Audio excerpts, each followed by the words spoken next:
এটা হচ্ছে রাবার বাগান। সেটা বাংলাদেশের খুব কম অঞ্চলেই দেখা যায়। এরকম আনকমন একটি বাগান দেখুন, দেখতে অনেকটা সুন্দরই লাগে এবং এই গাছগুলো অনেকটা মোটাও হয়ে থাকে। যেমন হচ্ছে গিয়ে ওই যে খেজুর গাছ কাটে যে নিচে হাড়ি বসানো থাকে, একটা সুঙি থাকে, উপর থেকে কাটে এবং ঠিকভাবে রস পরে হাঁড়িতে পড়ে।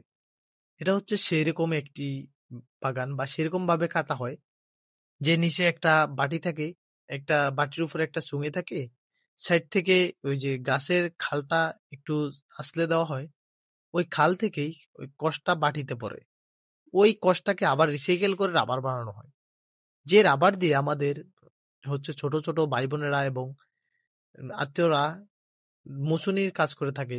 এটি সেই রাবার বাগান, সে আমাদের অনেক উপকারে আসে। এটি হচ্ছে সেই রাবার বাগান।